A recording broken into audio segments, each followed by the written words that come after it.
We back. My expert opinion.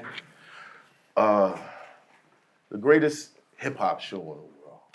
I take Greatest entertainment show in the world. move with that. We get all the good stories, not the gossip. You know? And tonight we got a certified legend in the building. Make some noise. This man has recently been inducted to the Songwriter Hall of Fame. Make some noise. There's some lyrics that he's written, and we don't all had it. Get facts. Pretty good time too. Make some noise. We got Teddy Riley in the building, y'all. Yes,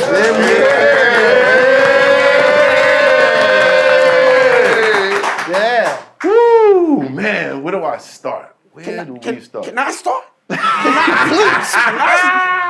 Can I start? Go ahead. All right. Uncle Seth. Here we set go. it off. Let's get this out of the way early. Why is it always a Harlem dude that starts some shit out here that's gonna last forever? What is it, in the water, in the polar grounds? What is it? Tell me what it is that it's... Oh, well, when we do stuff, you know, we try to have the staying power.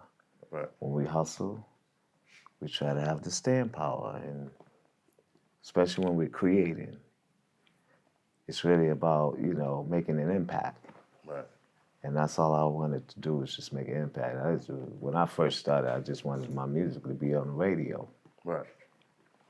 But it just got out of hand, you know, and here I am. He said it just got out of hand. Crazy. It's millions, Yeah. millions. Listen, I think that it would be no Web Star if there was no Teddy Riley.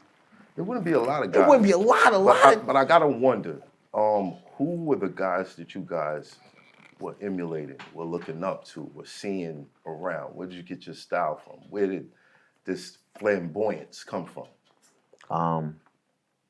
For me, it was, y'all guys heard my label, Lil Man Records? Correct. Mm-hmm. Y'all know about Lil Man, right?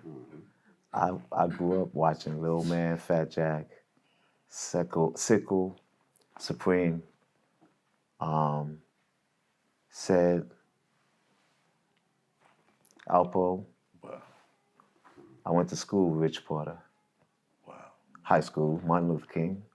Rich Porter, D-Ferg, Kevin Childs, all of us went to Martin Luther King. Rest in peace, D. Ferg. Yeah. So I was, of that crew, I was the little man. And for a little while, they let me work on the block. And then they kicked me off the block. Yeah, I've heard you say that you got kicked off the block, but tell me, like, how did that happen? Like, run down the story. They recognized me, you know, doing music and see me at work. But I came, because a lot of my friends were from everywhere, especially in Brooklyn. So Supreme, who battled Biggie, Right, correct. Skinny Kid, Right. that was like my best friend. Facts. Yeah, he brought me to Shaq Crew. I was with the Shaq Crew for about 2 years. But how did they give you your walking papers? They just showed up and was They like, say, yo, man, you too talented. can't come on the block Can't be anymore. here. We love your mom. We love you. You know what you gonna be. We want to see that. Even Rich Porter, you know, would just give me money, just like, yo, I don't need to see you on the streets. And then my other big homie was Whitey. And Whitey used to just like, yo, I don't want to see you. And then my Uncle Wooly. Y'all heard of Wooly Burgers? Correct. Yeah. That's my uncle. Wow. And he was, you know, really disappointed. He had to pick me up for the precinct. Yeah, I got to go back to that first question. What is it with you Harlem niggas? Maybe I ain't say it right the first time. What is it? We like to get into everything. I see, man. I learned. You do the deep dives. When they told me your name, I was like, yeah, nah. Immediately went back to high school, junior high school, the whole. And you produced the show? Yes, sir. Yeah. In high school. In high school. Yeah. This was while you were still hustling? Yeah. I was doing everything, man. I mean, Until I made it in music, you know, I had to do something, you know. the show Was wasn't. that your first and only time being fired? Yeah. Was you like, yo, I still got like half a pack here, man. Never had a I regular ain't even job, done so yet. Right. I used to play in church. I used to sell papers on Sunday. We just had side hustles. And then go Then go downtown, hustle with Shaq Crew, go to Harlem World. And I know everybody used to come to Harlem World. Brooklyn, Queens, everybody, Staten Island even. And I was a fan at first of Dougie Fresh, Kumo D, when the battle with him against Busy, I was there. But I was there as a hustler. But later on, you know, a friend of ours, you know, started hooking us up with each other. And I met LL, I met everybody and just started working with them, you know, and doing music. They didn't know I did music. It was like, you know, that's the kid who used to hustle, you know, so that's what it was. And just fell into the music like naturally, you know. Now, being that you were on the scene for you know some of the things that you're mentioning are like legendary in hip hop, like this battle with Kumo D, Busy B. What was that like seeing somebody get torn apart for the first time on stage? It was like a funeral. I mean, he murdered him that day. It's like everybody wanted that cassette. Everybody, that cassette sold a lot. It did platinum. Platinum right in the streets. Because people would break their tapes and buy another one. Like, and you couldn't really copy unless somebody had a double cassette deck. And you had to be fortunate to have a double cassette deck because it was back then. It was like a lot of money. A lot of people couldn't afford it. Right. But yeah, we like multi-times. We just go that would be our thing. Right. You know, but I did have places to be where to find myself. Like I used to go every fourth Sunday to sit down with the 5%ers at my elementary school, PS 154, and they would hold the meetings there every fourth Sunday, and just to to get the word and stay man. Right. We would do that, and then I would sit down at the mosque, and just kind of get that word. But I had to balance, because there's so many things out there that led you to who is the superior. You know what I'm saying? Right. And I had to find that. What was your road? How much did your spirituality play in the outcome of your success? All my life, I'm still, very spiritual. I walk in the spirit of God.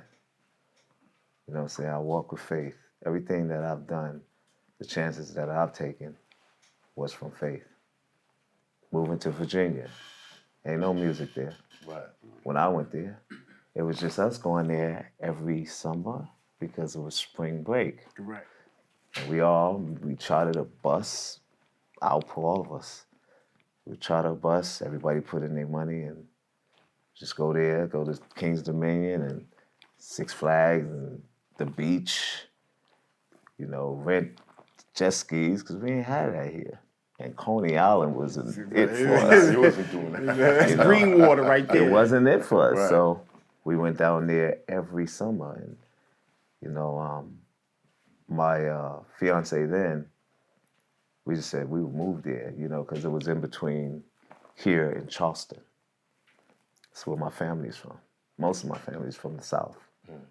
So we would go there, every summer, or sometimes we'll go visit our grandparents. So it was a way for me to drive that way, drive this way, and give us a chance to, drive our fast cars and go see our family. So. Any crazy stories come out of those times? What's that? Any crazy stories come out of those times? As far as going to the South or going there. Yeah. Oh, come on, it's just a lot of crazy stories. I mean, being in the South, I used to go to camp. My parents used to just drop us off, you know, tell us they going to the club, they come back to New York, and we stuck in the South. Y'all here. So I used to do camp. I used to go to camp, and every summer, my brother and I, Markel from Rex and Effect, we used to fight. He would fight for me, I would fight for him, and, you know, down there, everybody eating cornbread and all that shit, buff. Yeah. A lot of wrestling. We'd come back and see our thing. We from New York, we hitting you in the head with a bottle. Right. It's going They ain't down. understand that. It's like, yo, you want to wrestle? Let's just wrestle. I'm like, nah, we don't do that. We bottle. We throw and we Bottle smash. tapping. Right. We cut. We cutting you. It's going down. So we kind of taught them something because when we came back, dude was like, yo, somebody got stabbed with a bottle and all that. So stuff like that. But in Virginia, when I went there, there was no music there. It was Jimmy Buffett. And that was the only music scene. So when I went there, I just kind of really opened up Virginia because I thought it was. When I went down there, I just started a whole new thing. But of course, we were being investigated because they thought we were drug dealers because everybody had, you know, we had cars. Yeah, y'all was hanging out with Alpo and Fat Cat and Rich Porter Yeah. and shit. No, yeah, I would That'll think you bring was the heat drunk. around. A little bit. That'll bring the heat around. I mean, they did have, but most of the people that moved down there were hustlers. They was from From the city, Brooklyn. They were from here. Right. So it was a whole new thing. And then when people truly found out, like I was there, that's when everybody started coming out.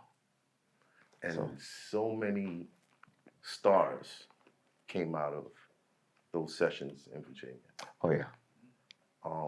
Tell me about the first time meeting Pharrell. Let me tell you how I got to meeting him was as we were being investigated, it was these two female cops, and they came to the studio, kept pulling in the studio. They'll see the cars, they'll look at our plates, and yeah, I know they was taking everything down, looking us up, and they still couldn't really get anything out of us. Right. Until one day we just pulled up on them. It was like, What y'all doing? what y'all doing? Like, what is it that y'all want to know? With the Wayne. And we invited them in the studio. When we invited them in the studio, they were asking us, so what is it that y'all do, you know? And how y'all come to our city ain't doing nothing for the city? And we said, we would love to do something for the city, but we don't know anybody. So maybe y'all could do us a favor. And they was like, what is it that y'all want us to do? So can you introduce us to that school principal? Because it was right there. We didn't want to go too far. Right. We could set up stuff and set up shop, because I had everything. I had a whole stage. You know, I could do a concert anywhere. Right. So she said, of course, we'll make the introduction. They introduced us to the principal, and that's when we really connect the dots and asked them, you know, could we do talent shows in your school? And he said, on one condition, can our students participate? And we said, of course. That's the purpose of us doing this.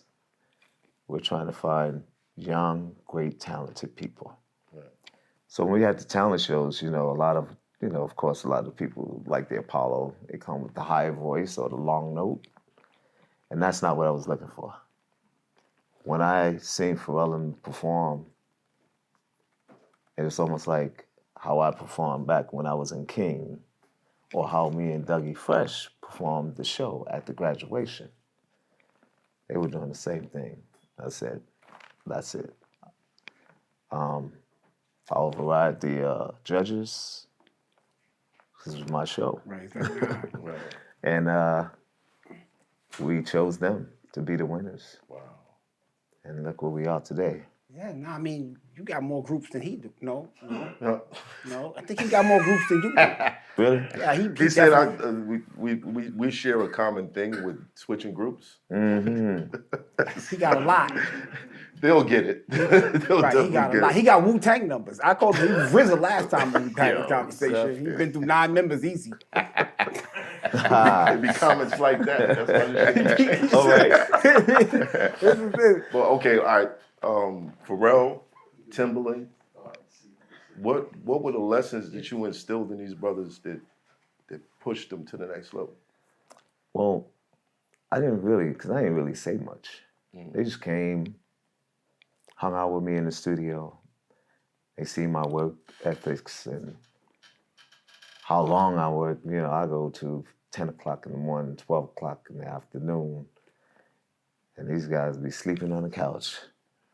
I was like, okay, these young boys, they want it, Not as much as but I they got to want. learn how to hang with it. You know what I'm saying? And that's how we were. You know, even when I used to hustle, sometimes I don't get home until 5, 6, 7 o'clock in the morning, or I'll just go straight to school. Wow. You know, so that's how we did it. So Did you know, like, okay, you said Pharrell, you was like, yeah. But did you foresee, like, Pharrell, Timbaland, Missy going as far as they did? No, not at all. Actually, how I met Timberland was through Missy. She kept telling me about him, and she would come to the studio with her group sister. And I believe I'm one of the ones that told her that she should go solo. She didn't really follow that for a while because, you know, she believed in her sisters. Just like I believe in my brothers. I believe in team. But at some point, you gotta step out on your own. Right. I just waited a long time to do it, like now. But she did it right away, and you see now she's one of the best artists in the world. It's fact. It's time. Do you still get phone calls from them? Like, From who? OG, thank you. Pharrell, Rodney, for sure. I just spoke to Rodney last week. You know, Rodney, sure. he's doing some amazing things, and we're just kind of surfacing around and, you know, doing some things to change and impact the culture, you know, and communities. So yeah, I still talk to You had a very successful family tree. Like, you don't miss the people that you've interacted with throughout the years. You don't miss. What can you attribute that to? What do you see? What's the quality Well, you that know, you look for? first of all, you gotta say where it come from, and that is the people who came before me. Like, I didn't just get this by the talents. I got it from being around the most talented people, like M2May, Kashif, Michael Norada Wallen, Fred McFarlane, Alan George, Patrick Adams. He was the remix king. Before me, he did Somebody Else's Guy and all of those records back then. The Arlenes. Okay. I grew up with them. Yeah. Really? Yeah. The Arlene twins. Right, yeah. Leroy Burgess. You know, that's my alias name in the hotels. Leroy Burgess. Okay. I looked up to him so much. He was like one of the greatest voices, you know. Bernard Wright. Who else? Junior. Roger Troutman. Of course, George Clinton. These are people I follow. Stevie Wonder. But the thing about it is what I did was I've been so inspired by them. I took all their styles and put it in one. It was almost like a technique, you know. Was that the New Jack swing sound? Yeah. It's all genres and all walks of music. Right. That I had a dream of, like, artists being together like Michael and James Brown and Marvin Gaye and Luther Vandross. You know, putting these artists together never happened, so I did it with the music. And I've been inspired by their sound and their sound. Stevie Wonder and, you know, somebody, you know, I just put it together.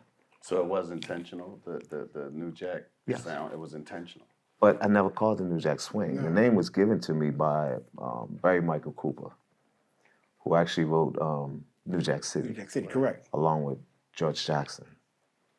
So that's how I got the name. And the other thing is, I was artist developed before I even took off in the business. I had artist development. I had media classes.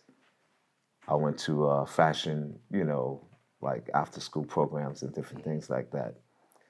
So crazy. My first media coach was Wendy Williams. That's the reason why she never talked about me. Wow. So I was like a little brother. Wow. And What did you learn in that class? Huh? What did you learn? She taught me how to talk to people. And you know how she go at people, and they don't know how to come back? Right. She taught you. She taught me how to come back.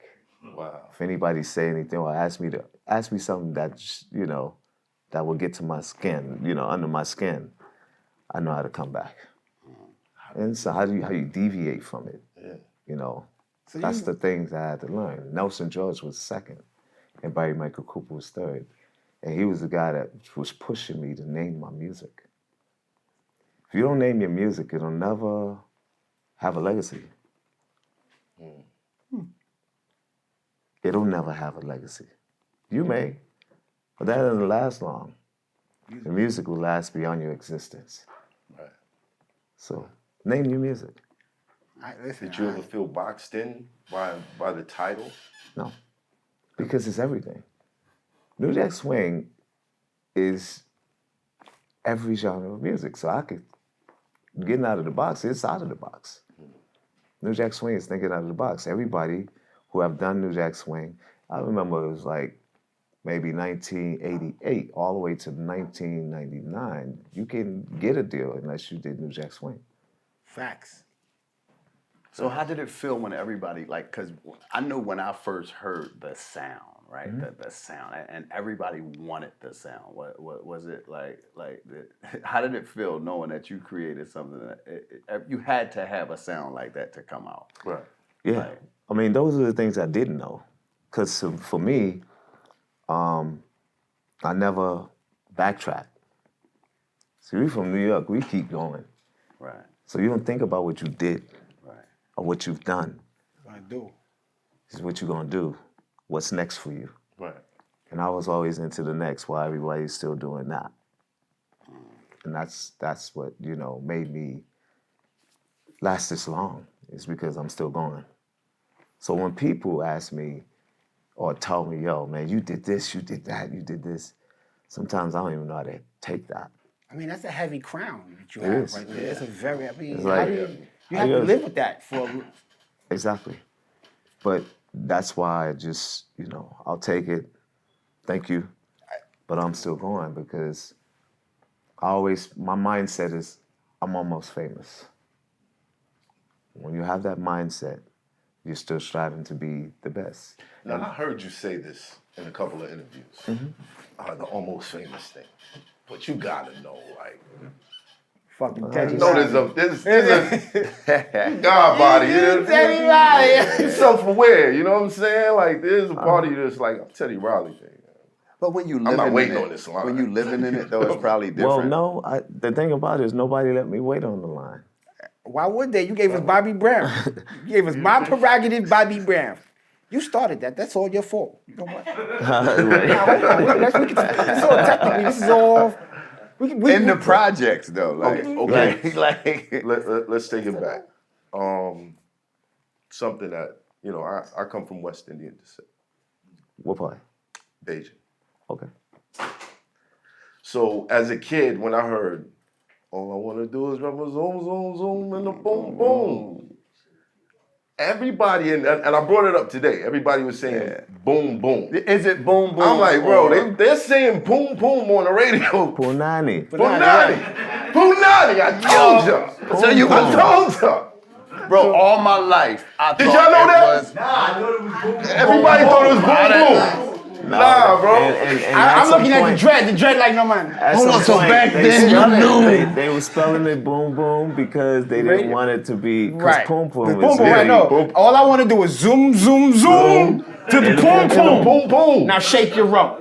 But Yeah. That's a dancehall That's shit. like right? the That's most nobody. gangster shit. Like, That's a dancehall. that's fire. for years, I was like, yo, they saying boom, boom, boom. I thought it was boom, boom. That makes it even better. Yeah, that's why how I got it on the radio. So they had to change the spelling But The it's boom boom. But it's boom boom. Yeah. This whole time. This whole time. Yeah. Make sure you get Yo, the reading you- rainbow thing, you know shit. Go right you- now, cause David. You ducked a wild censorship ticket. And you know what? Wendy Nah, Williams boom, wouldn't boom. say anything about it. That's crazy. I like this. Where did that come from? I've always been influenced by reggae music Rest of it. and West Indian. My mom, she used to date, she's Geechee. And she used to date a Trinidadian. And I used to play in steel band. I used to play steel drums. You too? You wrote the mother. Yo, Chip Fu was here. Chip Fu was there last night. Get out. He said he Same played thing. band? He played, yeah. Yeah, he said So, my friends and my good friends, I call them family, is Marshall Montano. Okay. Macho, you guys are in Brooklyn. This is my biggest engineer, Franklin Grant. And Charlie. That's your family? That's your team? I used to be in the studio here, out in Ruston. Right on Fulton. Right off of Fulton. Right off Fulton, yeah. Yeah. I used to be at that studio in the record store. Right, yeah, right, there. right. I used to be there every day. That was the first studio I ever been in. Like, big studio with big speakers. Boards and all. and- Yeah. Yeah. Out here in Brooklyn. Okay. Wow. Here we go. That's crazy. And They're the nobody- ones who showed me how to engineer. And I used to be in the studio with Kool and the Gang. I was there when they were doing Celebration, Ladies Night, and those records. My mentor is Royal Bayan. He lived out here in Brooklyn. Royal is the cousin of Kool. And Amir Bayan and the brothers, they used to take me around. They one of the first that recognized my talent. And for so long, they were the ones who was trying to make sure I didn't get with Gene. But Gene was always coming down. Like, I used to try and join bands, and I finally got in a band playing my little Casio, walking around in Harlem, and trying to show people I know how to play, show them my talent, and maybe somebody would recognize me. Well, this band, they were called Climax, but we couldn't keep the name Climax because of the group Climax. So we call it Total Climax. When I joined that band, it took, I'd say, about 4 or 5 visits. I used to go down there and watch them play, and I would be outside playing the songs they would play. Okay. Until they finally gave me a chance to audition. And I auditioned, but they were like, "Yo, shorty, if you don't know how to play, we taking your Casio." Brooklyn. We taking it. Yeah. They said, as a matter of fact, You before I better even be played, nice. they give us the Casio, and you're gonna play these keyboards over here. They had a Fender Rhodes and a synth clavier, and pretty much made the band. First song was Reasons, and second song was I think Searching by Change. And I played those songs, and it was just like, shorty know how to play. Give him his Casio back. Give him his Casio back, yeah. And that was history from there. And then Gene, because where we played at was where on 7th Avenue, 127th, you always see it in the TV film, is where we used to wash cars. So that was our side hustle too. And Gene Griffin and David Hyatt, who actually lived in Brooklyn as well. David Hyatt is the guy who discovered R. Kelly. Okay. He was the guy. If you look at the first Jive record, R. Kelly records on the actual emblem, you'll see Tav Dash, Wow. Okay. and that was David Hyatt. He was the guy that brought R. Kelly to his Jive records. He's like an uncle to me. Wow. And all the way up until maybe 2 weeks to a month before he passed, I used to go see him in the same prison that R. Kelly's in right now. And you guys know Lou Hobb. Lou Hobb was like my big homie. He was like a big brother to me. Was in the same prison. Butner. Now I'm sitting here thinking about. I believe in like gravitational pull. Yeah. You are heavy. Cause you draw all Yeah. of the people that you name. You've been sitting here for 2 hours humbly naming everybody who's anybody. Like, yeah, that was who taught me how to dance and walk. And that's some wild. Was that a part of a life plan? Did you say, look, I'm gonna go hang out with all the greats, and that's gonna make me better? Yeah, I mean, it wasn't my plan. It was what was done for me. I felt like it was just God saying, all right, I need to keep him off the streets. Let me put him with him, and him. And sometimes, we take detours. And my detours was looking out for people who looked out for me. So a lot of the hustlers, I got them record deals. And it just, I was one of the ones, that was protected. Not by just, I was protected by God, but I was also protected by the hustlers. You guys know Joe Black from out here? Yes. Joe Black is my big homie. I used to go see Mike Tyson when he was in prison. I was probably the only musician, people in the music industry that would go and visit him. Mike Tyson and I met at the same time, and we were at the peak of our careers. He was a champ, and I was the champ in music. Still are. He still is. Yeah. Yeah. So we talk about this when he did his YouTube show, and we talked about it, and he's like, yo, we was on the phone before I went and met him, and he said, you the only person that came to see me. Wow. So, that's how I am, I'm dedicated to us as people. Any way that I can help, somebody move forward or anything, I kind of want to set the record straight because everybody think I'm working with R. Kelly. Yeah, I was just about to ask And you that. actually, no, I just posted, the what's the name? And everybody thinking I am, even media thinks I am, A couple of shows canceled me from doing my book, media Because of that. with them. Okay. And that's just something that, if I believe in somebody's music, I'm gonna push it. Right. We could have been doing stuff together, but I do have standards. I have daughters. Yeah, moral standards. Right. So, and Do you find that it is? Do you think that the artists and what they create should be separated from their personal life? Like, do you feel like the music we should throw everything away once we find out, oh, someone committed this or they did that? meaning, Like in the case of R. Kelly, how some people won't play his music.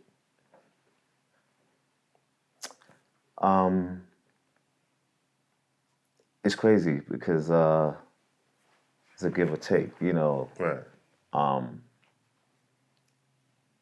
It's people's choice. You know what I'm saying? But if you have standards and you believe in something, you can't go off of what you believe in and switch gears into something that, okay, this guy is what he's done. You can't forget about that. Right. It's really your choice whether you want to make the move and, go against the gun or go against your children's future. Because, I work for my children. I truly work for my children. I work for the trust. I'm an employee of trust. How does a rumor like that start? What would You working with R. Kelly Well, in this day and time? it started for me just posting a song, a remix, and I have talked to him, several times. But as far as really making a move to work with him, you can't come back from that. No. You can't come back from that. And I do have a long-standing career that I do not want to taunt. I would not go against it because I'm going against my children. So when people were commenting, it was just guerrilla marketing. because you're gonna get the backlash. But I got a lot of great compliments, and he got a lot of great compliments, Right. and of course I got the compliments because people won't do that. Just post them and put them up like that. When Chris Brown commented, who just put up the fireballs and different things like that, but Right.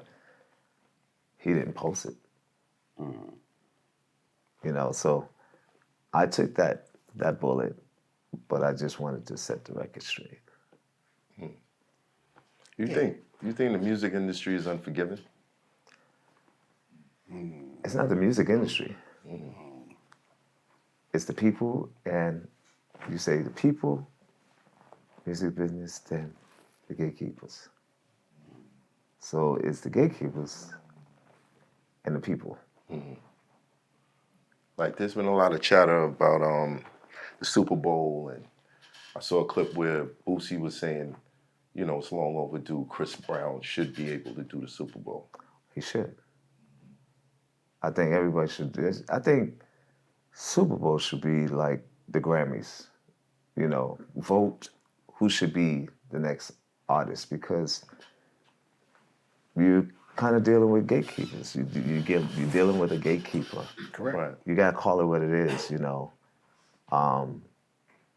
It should be decided by the people, because, but not taken away, because I like it that they bought Bad Bunny. I did too. I did too. Change the culture. It needs a change up. I think that was a good move. But now you got to give a take. People want to see Chris Brown on that stage, because I think he will bring back the impact, just the whole thing of this is what it was for. And like I said, Bad Bunny wasn't a bad idea. I just thought that he didn't give us what he should have gave us. Cardi B should have been up on that stage. Yeah. She was there. She just didn't And Ricky perform. Martin should have done his hit. And Bruno Mars should have sung with Lady Gaga.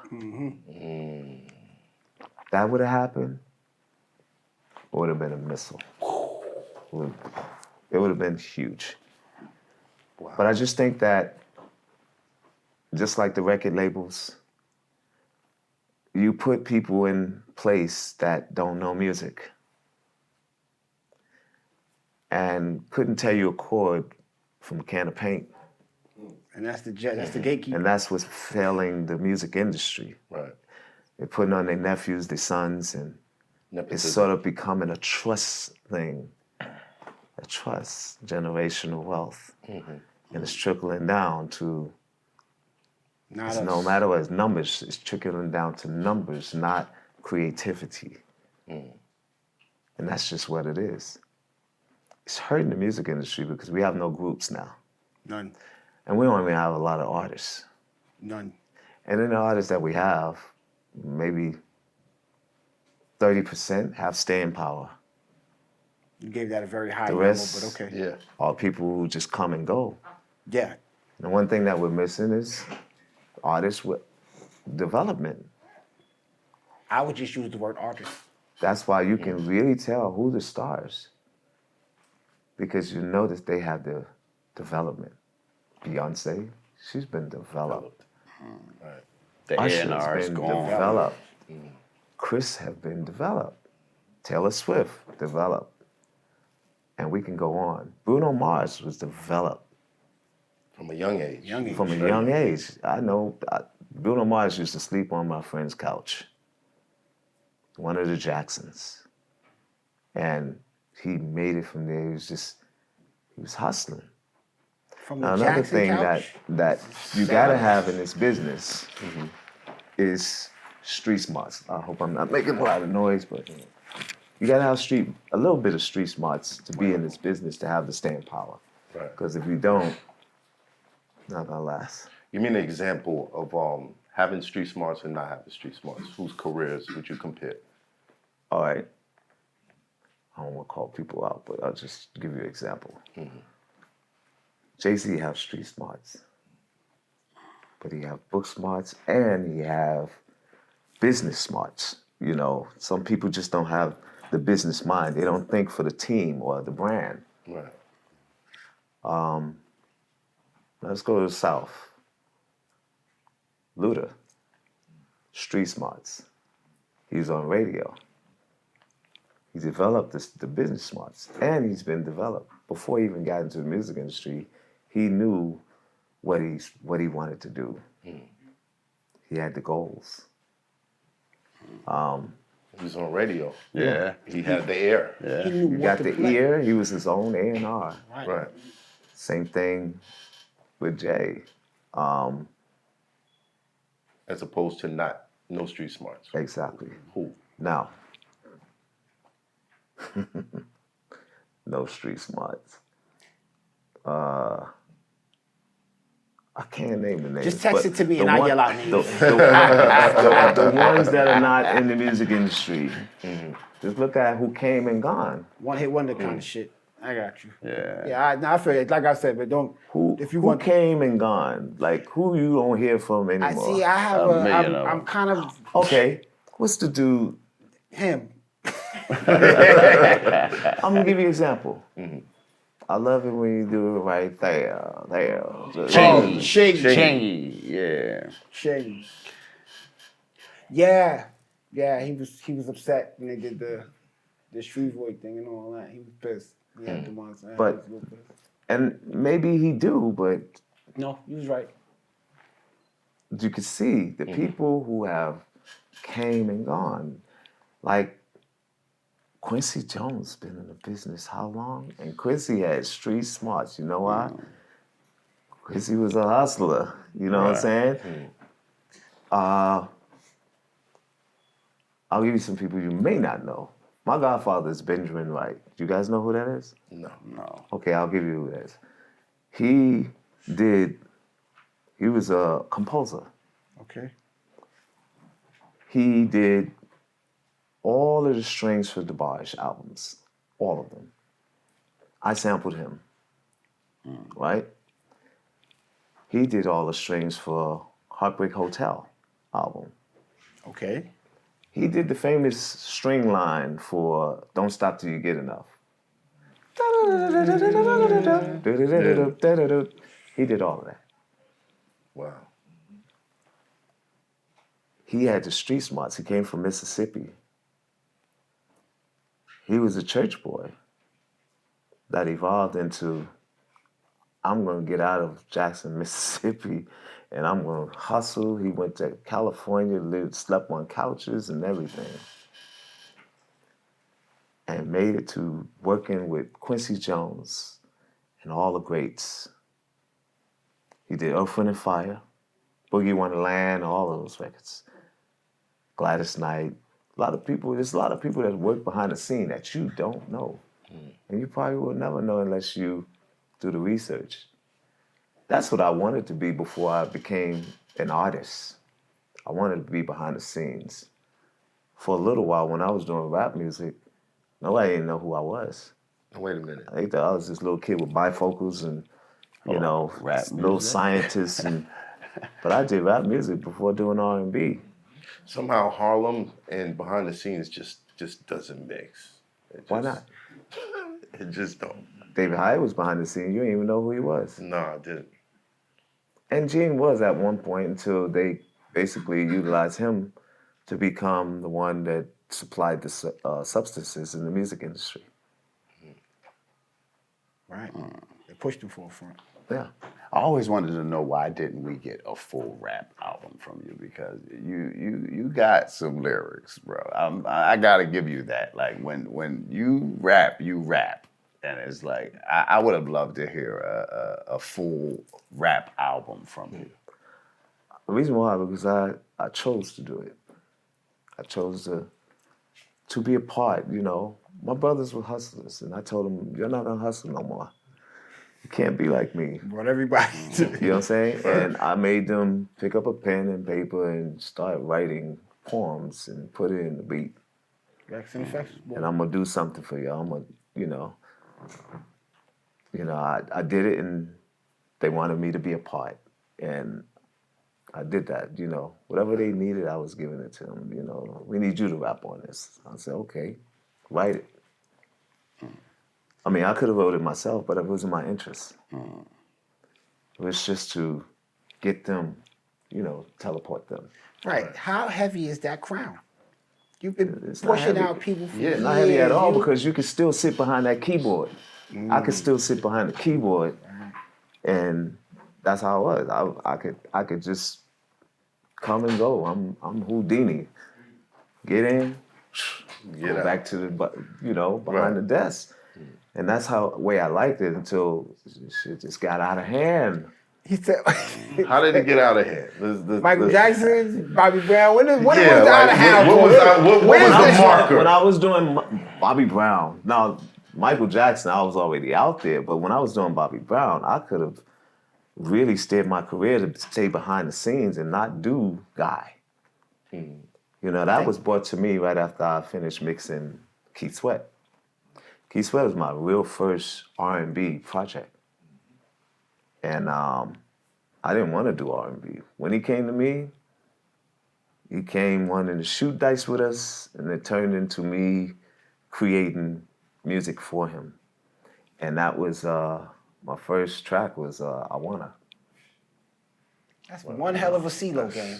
Tank. Nah, it was. And you said the right That's game. one hell of a CeeLo game. We were playing CeeLo, and Right. on the block, he took our money, and I had a little money inside in the stash, and I went to go get that money because I knew, I was gonna make more money. So we went to get some more money. He didn't want to gamble with me. He wanted me to gamble with him against them. And y'all already know, dice games don't end well. Right. So to make it end well, we gave them severance after beating them. You gave him a walk. Give him a walk. Gave him a walk. He said, Take that game about your business, though. Severance is I've never heard it put like that. Severance. I like I that. have severance for you, sir. Take Now the take walk. your ass down the block. Down the block. Take They the kept walk. gambling. He sidebar with me, and we talked about working on him, and I said, yo, I don't want to do no R&B. He's like, man, take them church chords, that you was playing with the band, because we were rivalries. He was in a group called Jamila, a band, and I was in Total Climax. We competed against each other, and my band beat his band. So At he the already Grant's- knew what it Grant's was. Tomb. Oh. Wow. So same place where he sung, what's that? There You Go Telling Me No in Right. New Jack City. That's where we had the Black Apple contest. It was bands from Brooklyn, Staten Island, Queens, everywhere, and we all had that. What contest. event was that? Was that African American Day? Yes, yes. Yeah. All that Grant's was out Tomb. there. Right, yeah. Grant's It used to be Tomb. packed up there. Right, hold on. Yeah, Grant's I remember Tomb. that. Red Soul. And the judge was actually, you guys ever heard of Edwin Birdsong? I have heard of Edwin Burson. Okay, Edwin Birdsong is the guy who wrote with Key of Life with Stevie Wonder. Wonder. He wrote almost all those songs with him. Wow. So, yeah, he was one of our greats. He passed away, but he was one that was one of the judges, and that's how I got discovered. He chose my band, and he would call me Half Pint, because I was a little kid sitting on phone books playing the keys, and people was just like, wow, look at this little kid playing with older guys. And we almost got disqualified because I was underage. And Edwin Birdsong basically asked me to call my mama. He said, call your mama and see if one of your musicians could be your guardian. That's the only way we can qualify your band to compete. Because if we didn't, then Keith Sweat Band would have won. So I called my mom and asked her, could my guitar player be my guardian? And she said, yes, let me speak to him. And she spoke to him, and it was on from there. And you went and We won. you beat Keith Sweat. Right. Years later, We he's actually like, did Reasons. Right, and then you're right. He did You Reasons. did Reasons. Wow. Yeah. And then Keith Sweat said, nah, I won. Hey, that's Wow. But Keith Sweat was always one that was dope, because he had a signature voice. But he didn't realize it until I pushed him to sing I Wanna the way we sung, the way you hear it. So you gave us Keith Sweat and Bobby Brown. You're responsible for all of these things. I'm Yeah. keeping a track on these So things. yeah. Right. Yeah, both of them, Well, we got into it because we argued over having your signature. You know, Keith didn't want to sing the nasal Hawaiians. What's up, man? I wanna. You know, He didn't want to do but that. that's him today, and you know when you hear his voice, you know that's him. Absolutely. So Same you thing with told- Bobby. You know. You told Keith Sweat like, no, that's gonna. Yeah, I be said it. you need to sing it that way because you know he wanted to kind of. Keith have different textures of voice. He has a falsetto, and I knew that because he used to sing with his band, and you know he would use his falsetto. Even now today, he has a good falsetto, but it's a time and a place for it. Like I Wanna was no falsetto record, you know. It's a record you gotta go hard. Right. This was our This is record, right, you that know. is Like right. this is the record that got us the girls, you know. So. Me too. That's what I'm saying. It gave us, you know, he gave us a record that we can run around and just like, yo, you ain't got to do nothing. You just put it on. Had my mom in the house crying. How did? She was like, ah. All right. So in the beginning, I'm pretty sure you ran into a lot of arguments because people didn't understand your vision. No, No, not at all. I didn't think about anybody's opinions. You know what I'm saying? All I did was kept believing in myself and kept going. You know what I'm saying? I just kept going. So you just kept going. There wasn't you had a vision and you just stuck to it. Yeah. And I didn't let anybody detour my vision. You know, visions come in layers. Right. You know what I'm saying? And it was, I was multitasking because I would jump from producing to being on stage to doing, you know, commercials, just doing everything to get in and stay in. Right. You know, I didn't know really anything about being a record label. Well, shoot, we ain't know nothing about hustling before we hustled. Before you hustle. But we just got into it and we learned as we go. That was the thing about us being from New York. We know how to wing it. We fake it until we make it. You what I'm made it. saying? You are an industry in music alone. That's unheard of. Right. The genre. You are an Complete entire. genre. You have a decade. Like most people, they might get a couple. They might get a summer or two. Do you know how many summers you have? 4 decades. You have. He know. You know. 4 decades. I'm 40 years in the Yeah, business. you have it's insane to me. Like I tell you, when I went deep dive and I said, oh hell yeah, oh man, you were part of the soundtrack of my life. All of our I think I lives. owe some people child support. You do. Definitely. Me, Keith, all of us owe child support. Child support. Right. That's a fact. You know, He said me, Keith, like he wasn't going to sing it like this. For sure. Don't Keith is on you. Yeah. but you know, but I don't fight them. You know, I just say, man, just try it. You know what I'm saying? There's nothing wrong with tasting it. And you may like it, you know, and he wound up loving it because now everything is that style. Stop. You know what I'm saying? And May can't get away from it, you know. He can't sing regular. He gotta have that little twang in got there. that, yeah. You know. Yeah. I mean he can, but people gonna be like, nah, that's not That ain't Keith. Keith. I know. You know what it is? He turned around and once it was his style, it's now his style. He's like, Yeah. nah, this. And nobody can Yeah, do this that. me, No- right? nobody else can do It can't be Duplicate. emulated. Right. Was that the goal?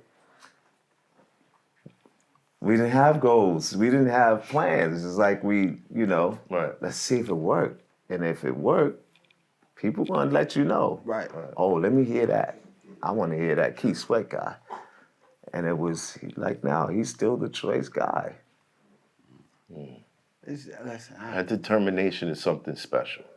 Yes. It truly is to have a vision, and you know, in the music industry, there's ups, there's downs, Yeah. there's your personal life. How do you find the motivation? Was there ever a time where you felt like, all right, I need to step away from everything's going well, but I need to step away from my own mental health? Yeah, from 2005 to 2008, I stepped away to become a father. Got with my kids. I was actually single at the time. And we moved to Atlanta. No, I'm sorry. I got married for about 6 months. Right, 6 months. That's it. I got married for 6 months. What happened? And What happened? it didn't work out. It didn't work out. You find out everything after the doggone marriage. Right. Oh, God. Right. Was it the time you guys didn't court long enough? Was it the industry? No, Was no it? courts. I did the court when I went back to Virginia 2003 to get my kids. And I actually won my kids, but I put my foot in my mouth. I think it was the worst shit I ever done. Why? Was the judge awarded my kids to me, and I gave them right back to their mother, and that was the price I had to pay. Because I could have taken the kids and let her see them anytime she wanted. And it didn't happen that way for me, you know. It kind of went off into just money guzzling Right. that truly never went to my children. But it's all good. We passed all of that, but, you know, I'm always going to tell my truth. I'm always going to tell the truth. You know, I took a damage. It was like, wow. At points, I couldn't even go out of the country, you know? Right.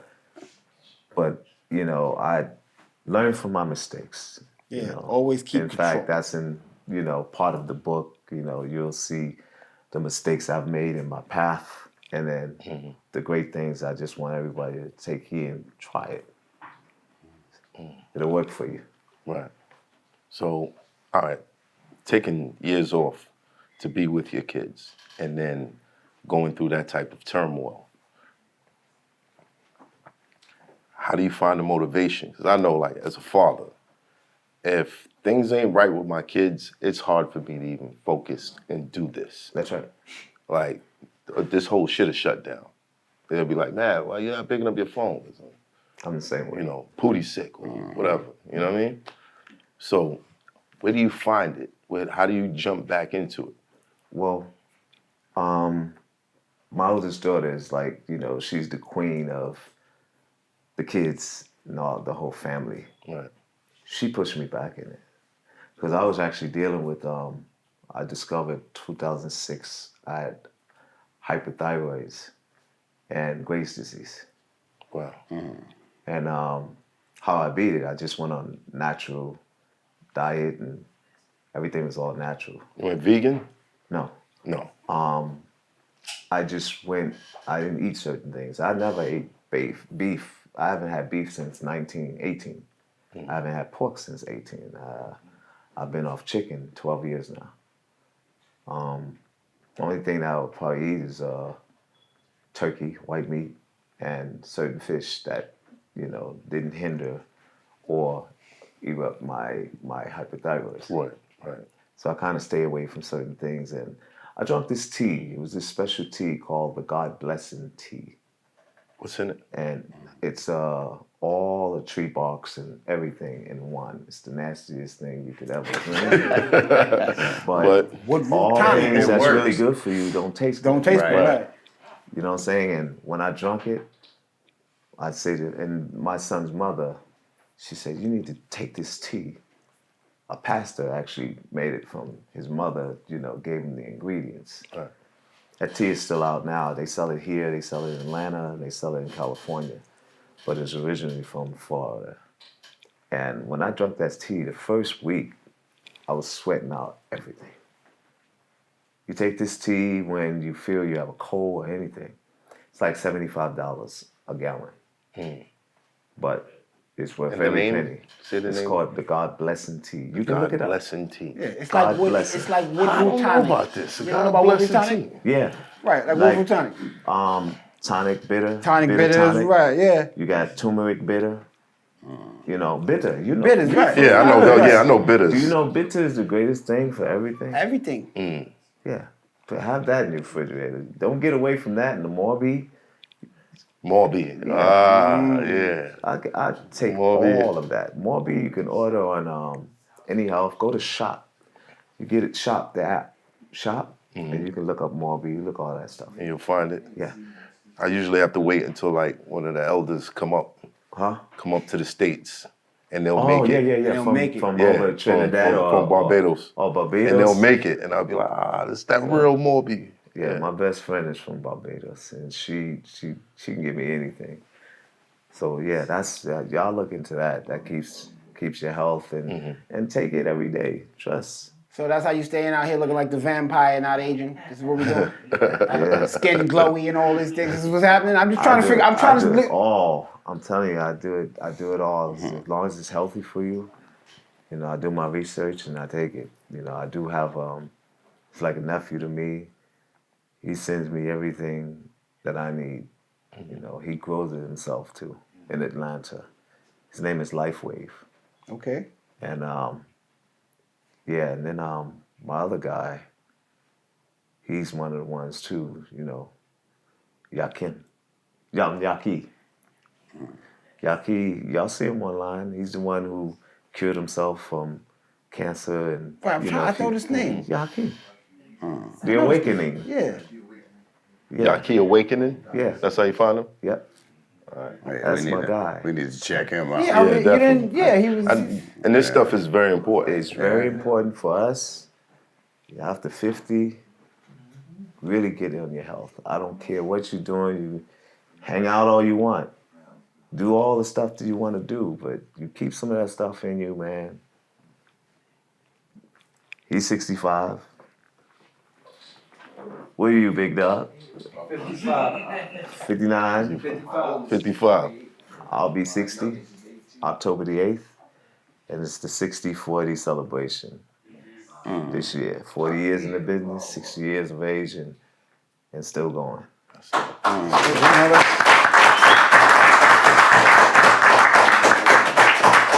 Where we partying at?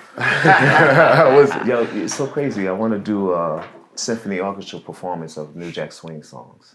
Ooh. And that Symphony composer's writing my charts right now. And I want to do it myself, you know, because I really want this music celebrated. I want others singing it, you know. But it's just my goal because I really had a dream of me just doing a symphony orchestra tour, using orchestras from all the way around the world, taking it overseas, and that's my next goal. Yeah, we'll be seeing that soon. He don't just be having I'm goals. talking about Yeah, he's like Shit us in happens. tuxedos and Oh, the ghetto fab, you know. yeah. It's like, yo, man, I want to see that. I think the first place that I would love to do it would be maybe the Apollo, but they're trying to get me to do Carnegie Hall because I'm on the board of Carnegie Hall. So it'll be the place, or maybe Radio City, places that I've played before. lightweight flexes. I hear you. Lightweight Flexes. Subtle, subtle. Apollo, Carnegie Intimate, Hall, Radio. you know, It's not like the arena. It's just intimate, you know. If I do something like that, it would be Hollywood Bowl. You know, but that's just something that, you know, I'm shooting towards right now. That's dope. But I've done a lot. I've done almost everything, but that. What would you say was the craziest circumstances under which you created a song? Or a song that you created that was really a reflection of something that you were going through at the time, and you put it in the music and nobody knows? Great question. You remember the song Long Gone Long Gone By. on the Guy album? Yeah. I Want to Be Long Gone. You know, that was when my brother got killed. And he's like our brother, Brandon from Rex and Effect. Yeah. And then my best friend Vaughn Drew got killed in front of the rooftop. When all that happened, you know, and I seen my life before me, which you'll read in the book, we were held at gunpoint and they were extorting my partner, Gusto, rooftop.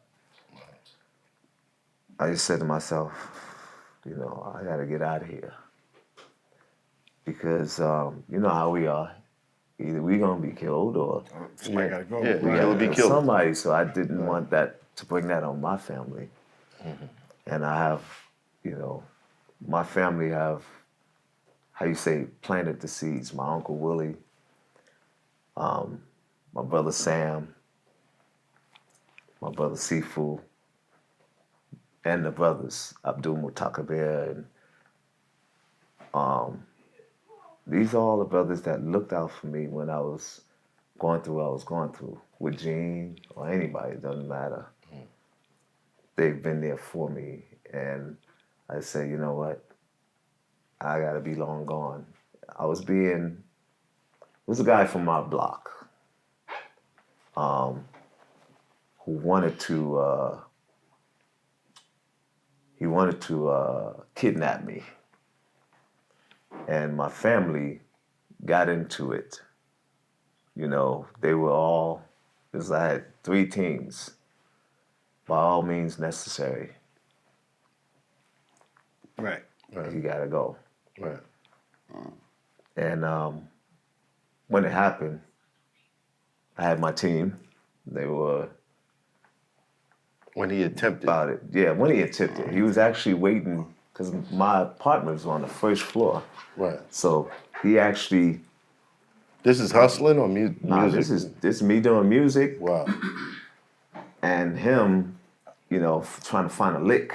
It was a long lick. So my team was, you know, my cousins. They were all police and DEA, and then my brothers were all older brothers and older big homies were, Right. you know, hustlers and killers. And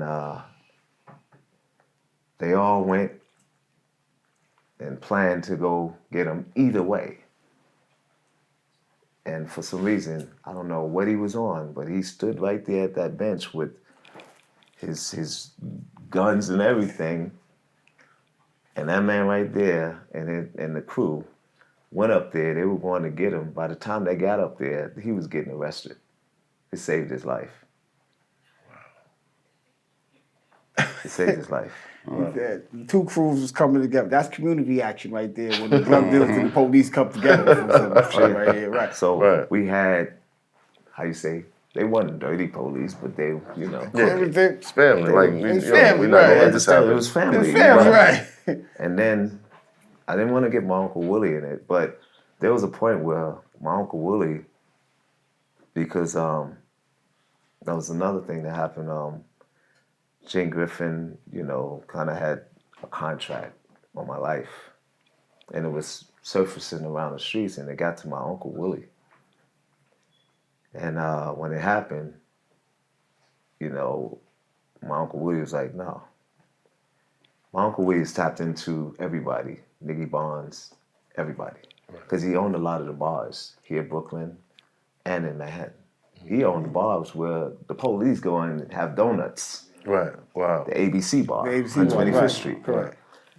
So I didn't want that to get, you know, too out of hand. So he basically called a meeting. You guys ever heard of the Flash Inn?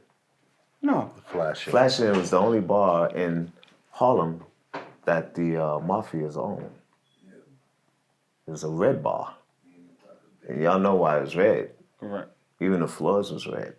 Oh. Right. Okay. Yeah. Right. We don't gotta put down plastic. Yeah. You don't know. Yeah. So it's on 155th Street, 155th on 7th Avenue.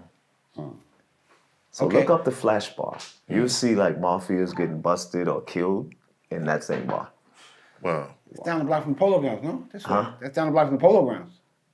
That's right. No, Yes, up the hill. Up the hill, right, on top of it, you got right. the steps. Right. That red bar. Right. Wow. That place had the best Italian food. And you know, if you're going in there, so my uncle called the meeting in there. I was like, I seen that place on the news. I was nervous, and guess what? My witness is Joe Black. Okay. He came with me. He was there, and we went in there, and they made, I don't know, it's a big time, I wouldn't say hustler, because he was just a boss. His name was Country. My uncle and Country are like this. Country is an advisor and consultant of Niggy Bonds and a few of the bosses up in Harlem and down in Brooklyn. And they the one who made Gene Griffin come to the bar. If he didn't come, then he wasn't able to come to Harlem. So I'm nervous as shit. I'm going in this spot with my uncle. He said, "Nah, what you gonna do? You just gonna walk in and you're gonna sit down where I tell you to sit down. We're gonna do all the talking. You're just gonna sit there because if you find him lying, if you say he's a liar, you leave the bar. You and Joe, y'all leave the bar and we'll do the rest. You ain't gotta know nothing more than that. Just you leave the bar." And we sitting in there and I'm like, I ain't saying nothing. And my Uncle Willie started the whole thing. He said, "What's this shit about you trying to kill my nephew? You got contract? What's this?" And he just spilled his guts, was almost in tears. And when he spilled his guts, what was he saying? He said, "Man, it's like my son. I would never have a contract out on him." He said, "Well, why this shit surfacing? It's getting through the mosque, it's getting here. Why are we hearing this? It's gotta be some truth to this." He said, "Either you gonna confess, or you gonna tell us this is what it is, and whatever you have going on, stand the F down. Because if we hear anything, it's not gonna be nice." So I'm hearing all of this, and then he said, "Nephew, go ahead, leave." Oh, shit. He's like, whoa, wait, whoa. Whoa. So I sidebarred with him, and I said, Don't do that to that man. don't hurt him. Same thing with Alpo. Y'all didn't hear his interview. I He did. said, we was even going to kill Gene for Teddy. Right. He stopped us. Wow. I stopped everybody because at the end of the day, it's my godfather. At the end of the day, if it wasn't for him, I probably wouldn't know you guys. Right. So there's some things that I have standards, and I'm a forgiving child of God. And my standards, I live up to my standards. I die by my standards. So I basically said, don't do anything to him. I don't think he's a liar. I just think that people are spreading words and it's making him look bad. But did you believe that in your heart? My thing was I didn't want to see anybody go. I didn't want to see him go. You knew walking out that before he restaurant. passed, I was with him. We got back together. Right. But not for music or anything. It was because he was my godfather. And I just wanted to make peace. That's all I'm about, is keeping the peace so we continue as a people can continue doing business and doing things together. If we ever could get together, this world would be a change and they will get it. I just really feel like we're against the wrong people. We're against ourselves. Right. And if we could ever, I'm talking to the young ones out there, man, if we could ever come together, and they always say we always fight our brothers and our sisters in our homes. Yeah. We fight against our brothers and sisters when it comes to fighting somebody outside. We don't do it. It's true. We stand down. Yeah. And that's the thing that is keeping us down as a culture. Are these some of the things that are in the book that Yeah. Yeah. Yeah. Yeah, I crash out over black women for the record. Immediately.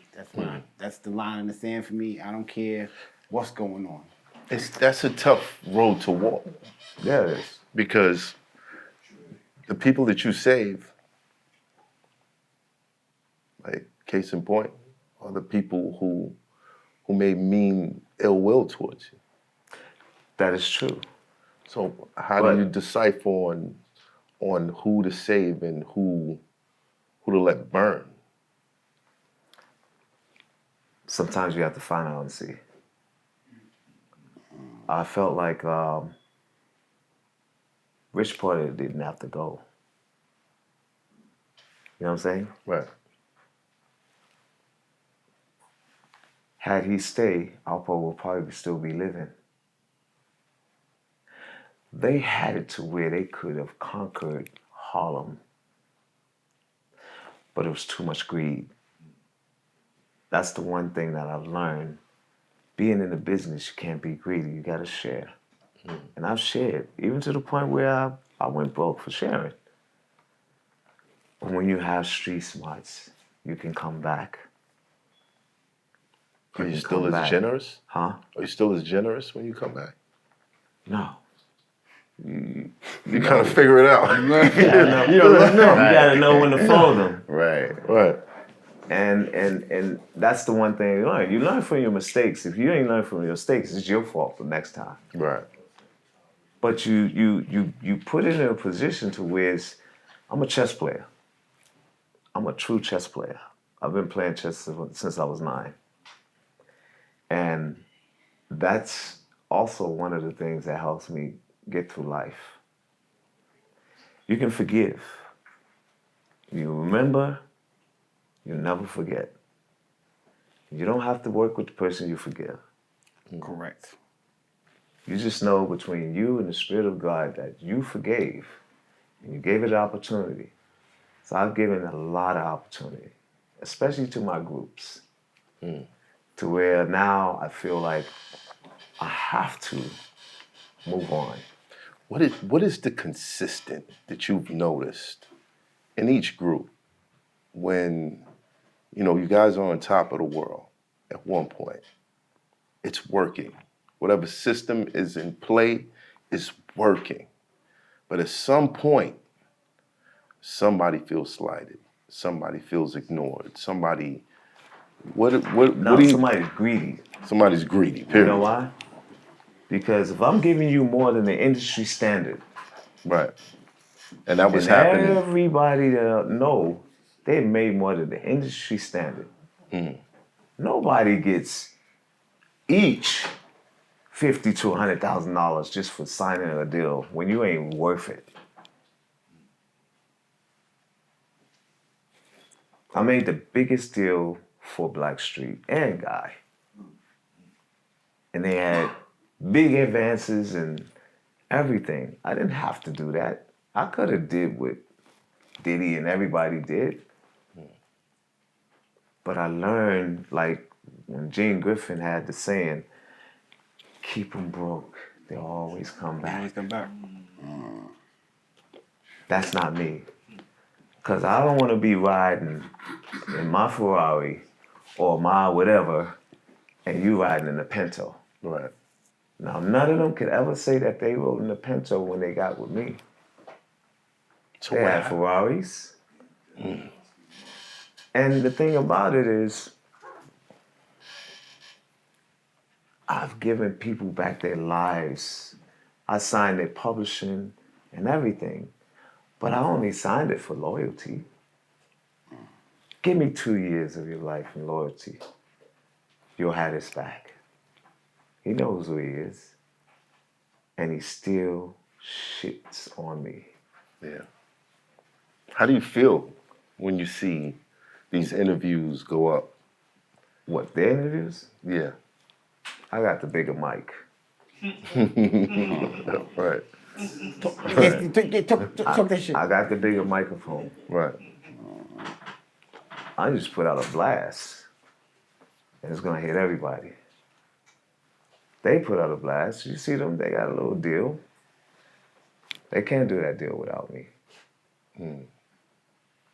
I can stop the deal. Maybe I should. Nope. Nope. You see what I'm saying? I do, but no. Right. But I don't need that deal. But it's a thought.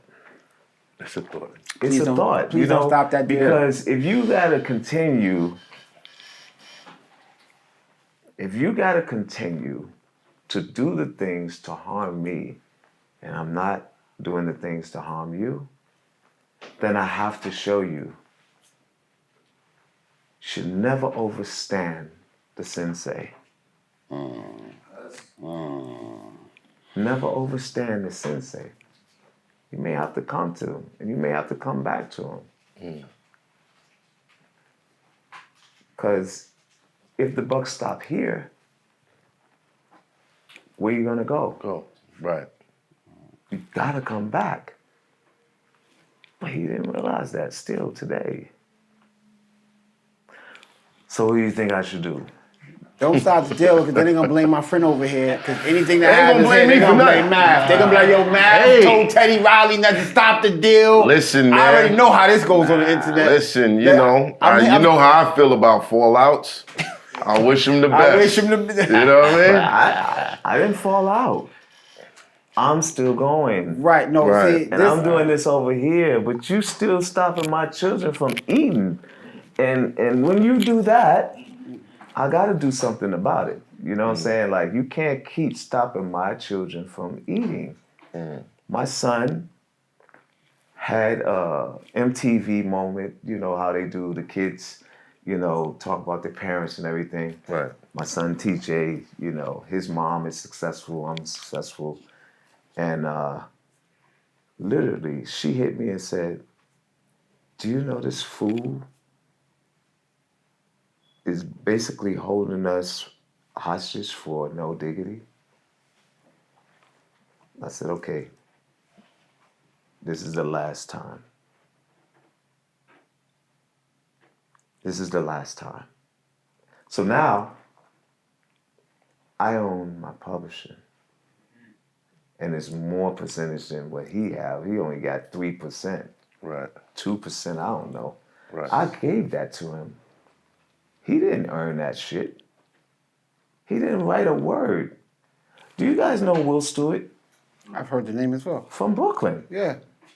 with Pure Blend, Teddy Blend? Teddy Blend, okay. Okay, they used to come to my projects to see Teddy Blend's, I think Teddy Blend's girlfriend live in my building. That's how I knew about the blend, Pure Blend. That's the guy who wrote No Diggity. Serious? Yes. With me. They didn't do nothing. They didn't believe in the song. Does he got a percent?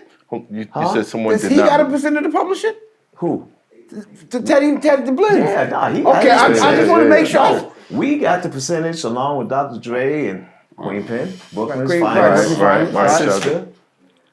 But I was generous. I think the dumbest shit I did was give these niggas publishing. The dumbest thing I did, but it ain't dumb no more. Because remember, I can stop the buck because I own my publishing now. I make the decisions on where my songs go now. He got 3%. He can't eat if I don't If you don't clear, approve. right. Right. So we got to make some sort of deal, because if you don't come to some sort of realization, he won't eat off No Diggity no more. And I own the trademark of No Diggity. You're not supposed to even be singing it. Checkmate. Checkmate. So that trademark wasn't turned over at any time. Can't be. Can't be. You know why? Why? Because I perform it, they perform it. They tried to stop my trademark. You know why? Because he knows I can stop them from singing it, but am I stopping them? No. I'm not stopping. But he got to cut it out, because if he don't, It's gonna get. oh, trust me. I normally say take the high road, But yeah, this is one of the times you might want to take Nostrand. Yeah, but you might want to take Nostrand on Sometimes you this. might want to take Nostrand Ave. I ain't gonna lie. The high road is cool, but this is one of the times you might want to take Nostrand I've Ave. taken the high road for so many years, and I just really feel like these guys think I'm just a game. I'm playing.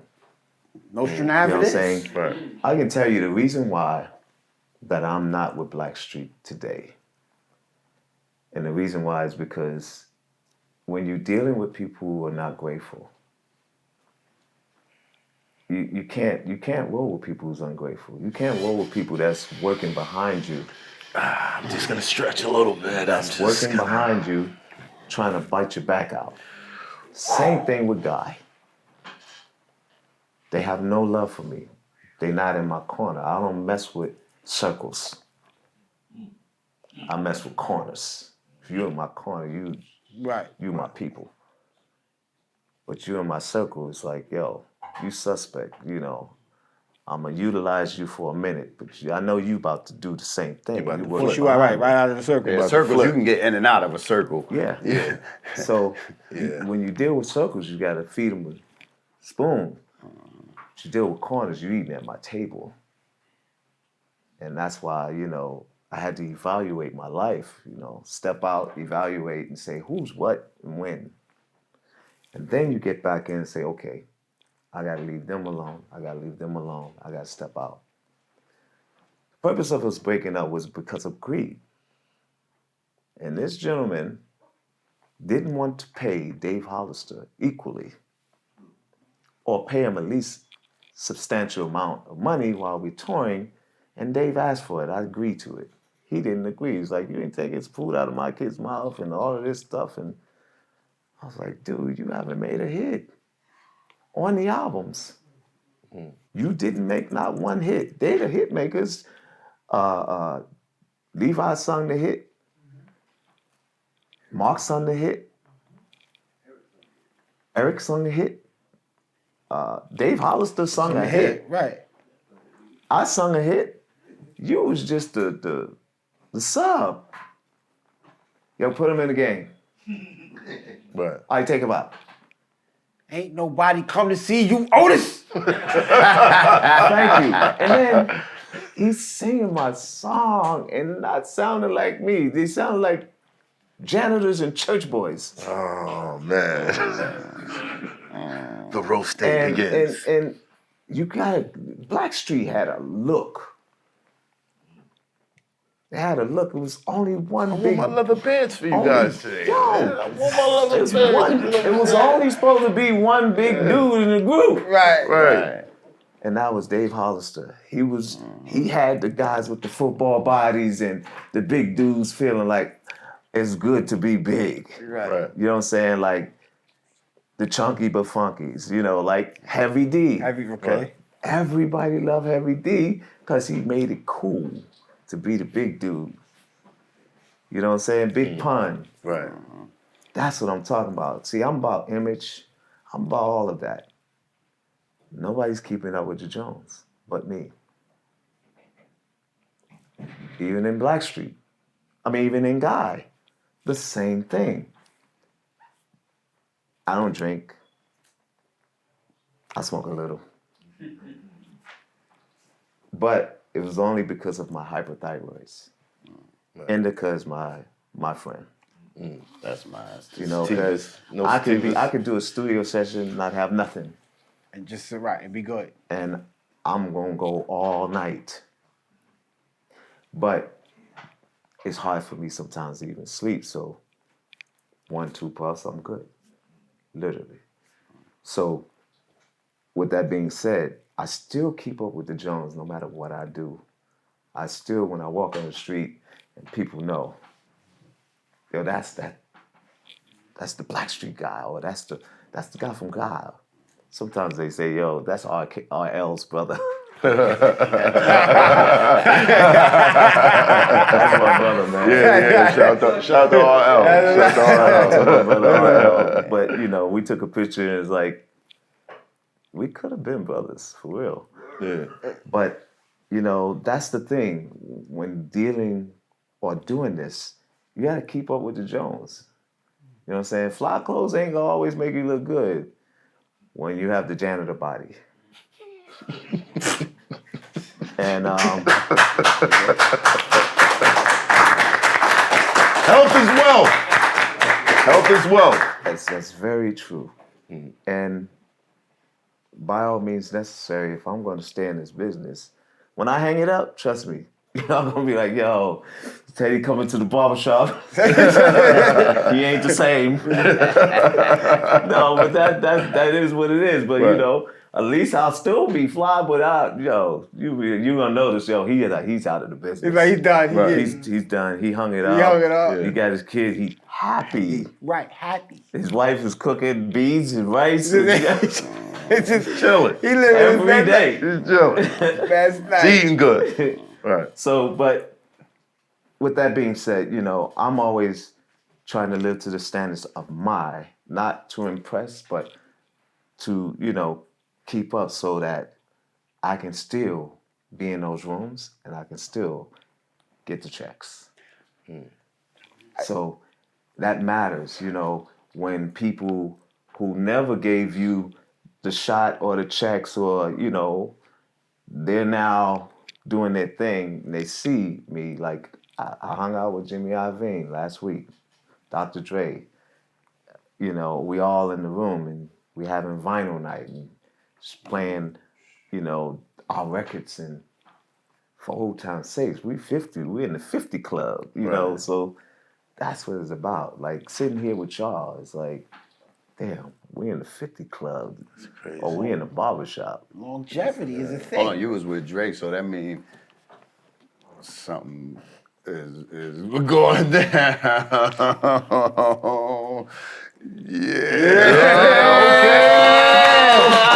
Something's going down. I know what that sounds like. Okay. Yo, Dre is really a great guy. You know, he's like a brother.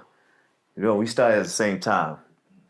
He was with Wrecking Crew. I was with Kids at Work, and we had the Jerry Curls at the same time. And, you know, we were laughing about that, and just, you know, we talked about No Diggity, and we had to set the record straight. We didn't tape each other because it was like, yo, you're in the room with a lot of money. Yeah. It was a lot of money in the room. So, with that being said, that's the thing. That's the standards, you know, where I wasn't intimidating. I was in a way because the way people felt I was, but when they see me now, it's like, heck, let's have Teddy over for dinner. You know, we ain't seen him in a while. He ain't crazy. He ain't gone, you know, he ain't lost loco. it. And it was a great gathering. You know, of course, we'll do it again.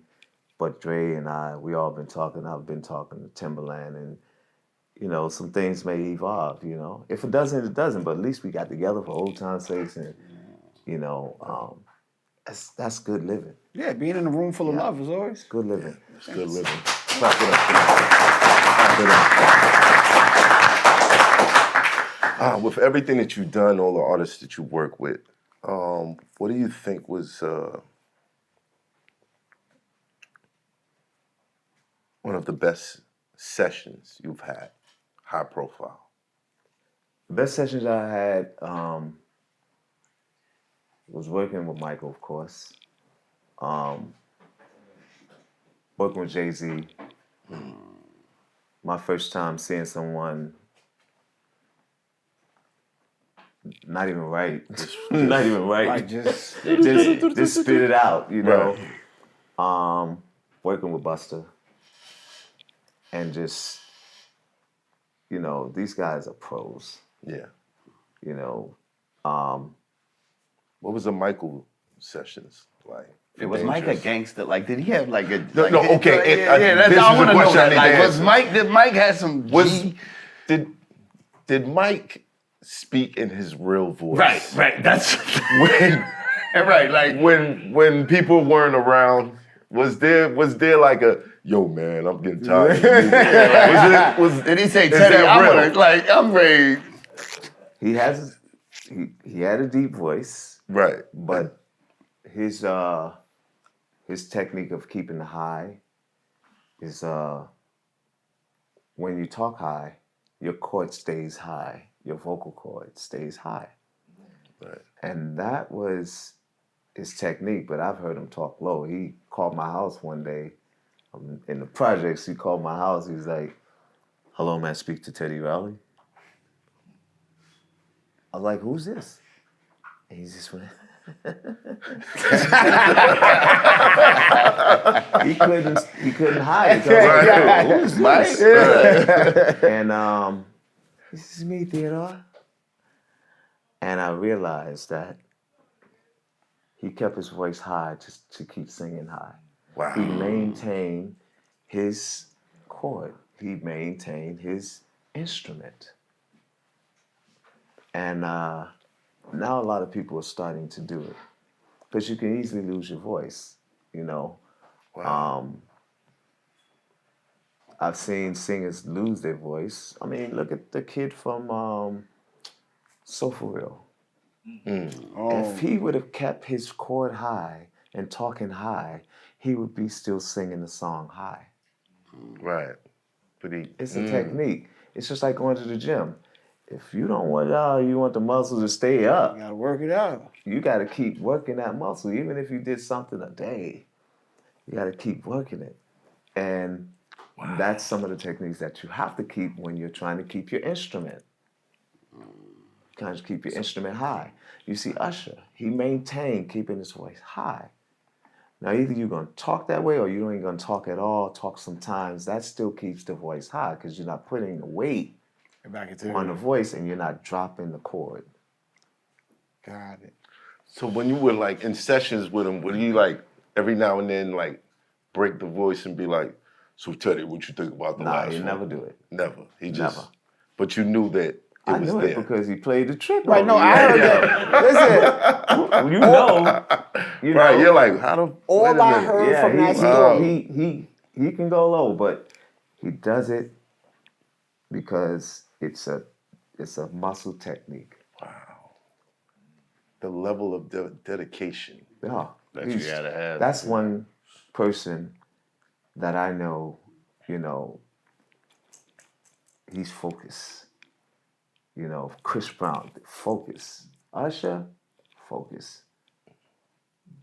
Usher, I've seen him just make just things so easy to do when he sings. And same thing with Chris. You know, those guys are coming up like I know they've watched Michael. Yeah, definitely. They've watched Michael, and the greatest things that Michael have done, they're now falling into that class of greatness. Do you think that we'll ever have someone as iconic as Michael? Of course. It's happening now. It's just a different way. Because back then, Michael, you know, I can say Chris and Usher can go overseas and they're going to have an army. Like Michael. Y'all seen Michael march with the army? For sure. Chris have to march with the army. Or at least have a lot of security. Don't know if he ever want to do it. If he tried, he'll be at Michael's status. You know, I think that, who else? Not a lot of people can do that. I think that artists like Jay-Z is the Michael Jackson of rap. The Sinatra. You know, you got LL Cool J. He's the Tony Bennett. You know, Longevity is just. You got to put these guys in a class. I think Buster to me is the Sammy Davis. Like, yo, he's greatness. Right. You know, I always say the greats, the Rat Pack. You know, to me, you got Fat Joe. You got people that striving for greatness. Right. And I'm just so happy to see them keep going. You know, even at this age, because I feel, you know, you can. I think Pharrell is one of the greatest producers of all time. Rodney Jerkins, Timbaland, all these guys, they're great, you know. Babyface, talking about the verses. Right. Everybody always asks me about the verses. And I put Babyface up here. I'm here. Right. I'm getting up there. Getting but, up there. But I'll try your chin. I'll try your chin, you know. How did that feel sitting there with Babyface? Like, I ain't scared of you. Yo, we ain't, mama ain't raised no punk. right. I did it because I felt like we needed that. It was COVID time. Yeah. And I didn't want people to be like, yo, he backed down. Nah, we don't back down. We gonna get up there and strategize and be like, okay, let's take everybody to the picnic.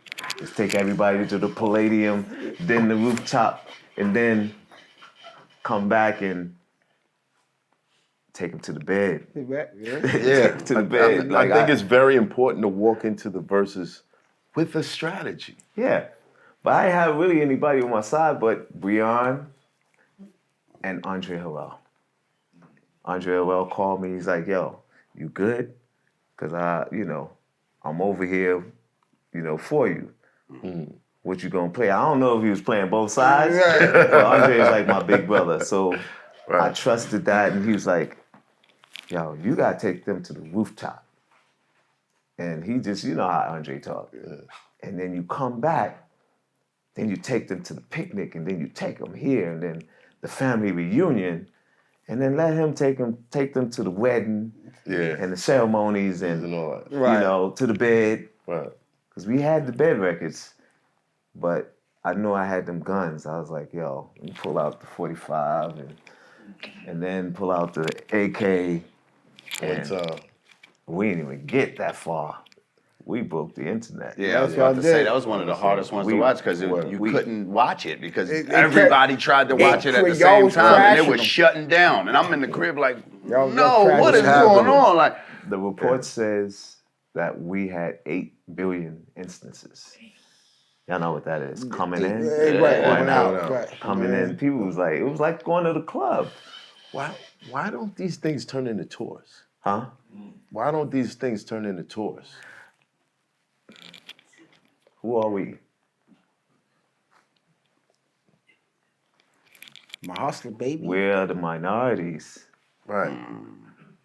They don't want to see the minorities get on top. They didn't want to report. CNN was the one that told us, right? CNN was the one that gave the report of us having over 8 billion instances. And then somebody sent us something saying it's 4. That's still breaking the internet. Still crazy. That's still insane. Still insane. We're still the biggest of them all. All right. Without putting yourself in danger of the elites deciding that you're not supposed to be here anymore, what is actually blocking that?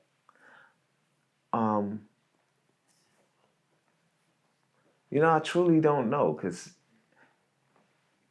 how you say when you get a car, your car is governed. It can't go past 200 miles an hour. Right. We have automatic govern on certain ones. There's a ceiling. It's a sealer.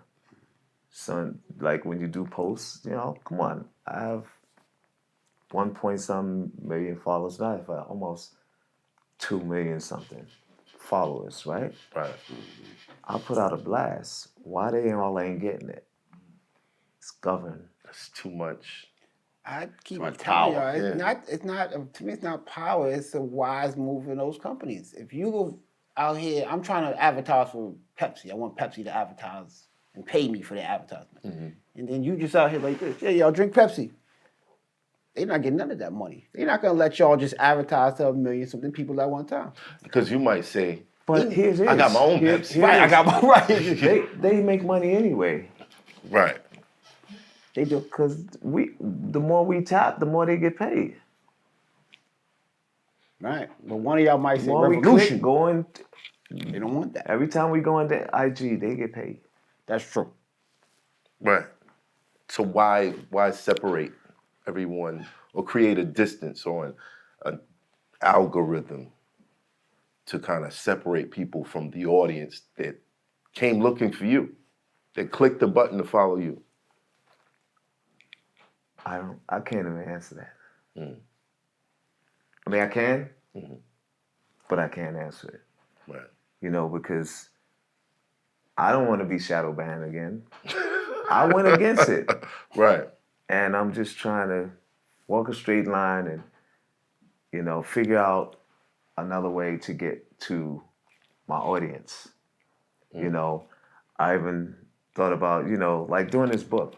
I really feel like I know I'll make money on it, more money on this book than my record streaming. That was another. For sure. That was the next place I was going. Streaming.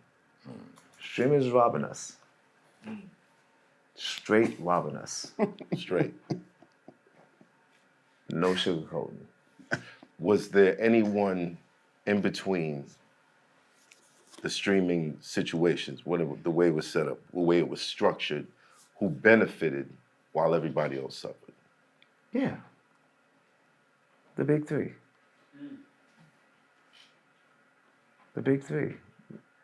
Hey, listen, if you don't know the back offices and the stock business, you're not in the game.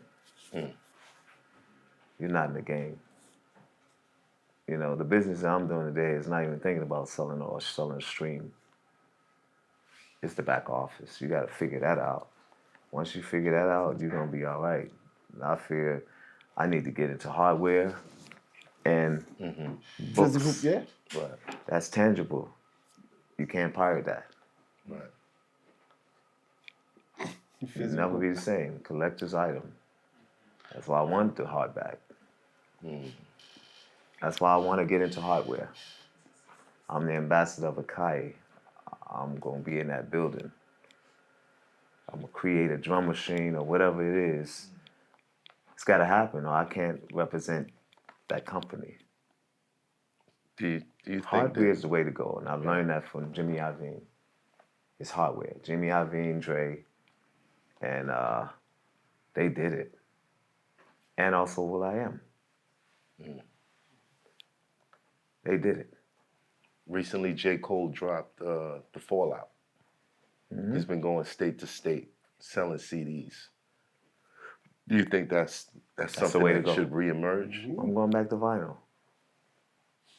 I'm figuring out ways with my attorney, you know, to take my records off of the PROs. You know, because it's not really doing anything for us. You know, it's just they just playing it and streams. You make nothing. And I wish we can do something as a whole about it. It's the only way it's gonna work. But we're not like the basketball players and the NFL players. They go on strike and everything stops. And all of the gatekeepers and everybody's like, yo, let's huddle. We gotta do something about gotta this. do something, right. We gotta give them what they want. Right. We too afraid. I'm not saying me, I would do it any day. But you got a lot of artists out here, it's just like, nah, I gotta keep going. I gotta get my music out there. Your music ain't getting nowhere. You ain't making no money from it, you're just giving it away. Correct. So it's a give and take situation here where we gotta truly think about it, or it's gonna be no music business in a minute if we don't really straighten up. Now, I commend the people who are going direct to consumer, because that's the way to go. Shout out to Lil Russell. So Yeah. yeah. Lil Russell. He's Dangerous. definitely. I think his business model is going to become the standard. Yeah. Yeah. If you're not afraid. If you're not afraid. You gotta have the heart, and you gotta be like, it's not about the money, because it ain't really about the money when you let your records get streamed. You ain't think about the money. Right. So what you have to lose? I mean, there are people who are fighting. You'll see the the interviews and the court cases with the Spotify's and all that, and raise it from a 0.3 penny or whatever it is to now a 0.9 penny or a whole penny. Not a penny. Come on. Is it a penny? They saying it's trying to get to a Trying penny. to get to a penny. But that's still nothing. No, they I are think- ripping us off. Y'all was getting 10 cents on albums, right? 10 cents on CDs. 10 cents a a CD? CD, something like No. that. Standard? What was the? That's not the deal that I made. No. The Blackstreet deal I made, shoot, I get more than 10 cents. Yeah, he looked up like with a smile. He's like this. 10 cents. 10 Right. cents. But I mean, they went from 10 cents a record to 0.1100 on No, the stream. 0.0001. Right, yeah. 0.001 on the stream. Right. And so we had this conversation about people not owning anything at this age. There's these companies that have all the control of these things don't physically own or make any of the products they sell. Right. Amazon doesn't have any physical stores, brick and mortar like that. Spotify doesn't make any records to that degree. Airbnb doesn't own any hotels. Uber don't own any cars. yeah. Right? There's a bunch of companies out here that sell shit that they don't do. That is true. Did y'all know anything about Universal opening record stores again? I heard that they Yeah, wanted they to do opened, brick. they opened two here in New They York. did? There have been 2 in New York? Yeah, I think one is uptown and they're part of I think Virgin. Virgin still have a couple of stores. Yeah. A few stores. Virgin Mega? Virgin Vegas, yeah. Word. And they're starting to, do some vinyl. They see what's going on. Cardi B sold a bunch of vinyl. So now you see it still works. The clips, so vinyl, this roll out. So now okay. So these are the things that, they're doing and they're trying because they realize it's not adding up. And the one thing I learned from the Black Godfather is everything is about numbers. And when the numbers don't make sense, something got to be done about it. He was the one that, really fought for us, our rights to, making money and making what we deserve. And if we had another one of him, it would probably change. We really don't have that right now. Nobody's strong enough, and should anybody make the attempt, it is what it is. Do you believe in conspiracies? Believe in conspiracies? Do I? Or do you believe the conspiracies to be fact? Nobody can never say that, because... Who killed Prince? Who killed Michael Jackson? Huh? Who killed Prince and Michael Jackson?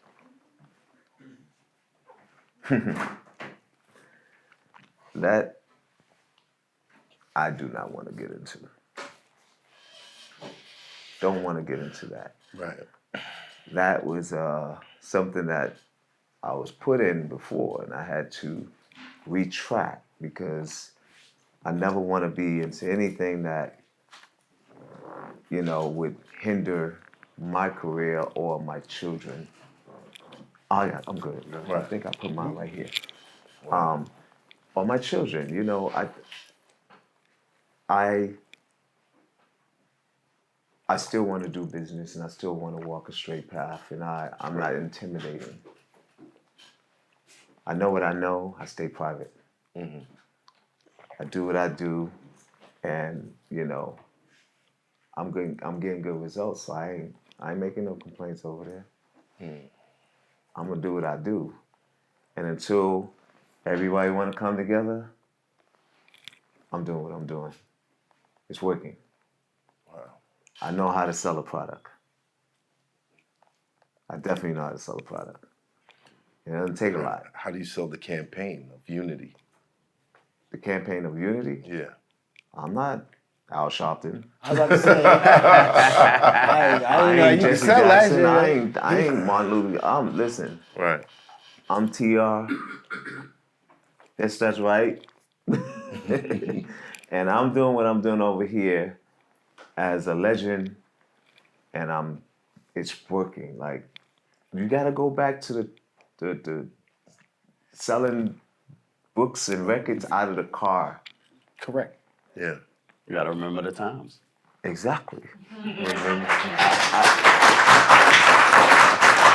So that's why I'm here. That's the reason why I'm here, because if I can reach my people through you, you are a channel that I'm able to reach out to my people from the streets and, you know, and sell my book or sell my music. Right. So now I get it to you, I get it to my guy off the street, and somebody's gonna hear it and be like, yo, how do we get that joint? So what I'm doing now is, I got the G 2.0 album coming this summer. And it's really easy, it's not even hard. We forgot about a lot of things on how to get your music to the mass. And when I do it, then they'll get it. Right. But I'm just gonna go ahead and do it because people talk. But there's a way you just go do it and you're just like, man, I ain't see this coming. Yo, did you see the what? And that's how you do it. Right. It's called guerrilla marketing. Mm-hmm. When you see me put up the kid singing Michael Jackson, Yeah. right? That was just to get people talking because he's a country singer. So I'm going into country music with him. And I have a couple of other country artists. I got the country Luther Vandross. Wow. The country Luther? Yeah. And when you hear him, he's amazing. And these are cats that I want to bring in once I make my move. I'm staying at Universal. And the reason why, because they want it. They want the music people back. And that's what I want to be there, and that's why I have to sit in the rooms. And I want to sit with the Jimmy Iovine's and, really strategize on how we can really bring it without talking about it. Well, are you bringing in the young minds? Of course. Also. Of course. I heard you say in the interview, there's a place for me right now. Yeah, it is. What's the place? The place for me is the next chapter of the music industry. Okay. The next chapter of the music industry, we have to take our place. That's why I sit with the Dr. Dre's and Timberland, because we should all be where L.A. Reid was, and what's my guy? Oh man, I'm blank. But L.A. Reid, big example. Right. He steered the music industry. Right now, the people that's in the offices, like I said, all they think about is numbers. And they're not good at them. Analytics and all of that type of stuff. Yeah. That's it, ain't music. It's music first. As Michael said, you're not a star until your music become one. Mm-hmm. So you got to make the music star. Even if you have to go white label, don't let them see who you are. Just make some music. And then when you come out and be like, oh, that was him. Sometimes you got to try some of that stuff. There's so many ways to get in, and people are not exercising those ways. Do you feel threatened by AI? Never feel threatened by no AI. I am an AI. I was about to say, you're talking to.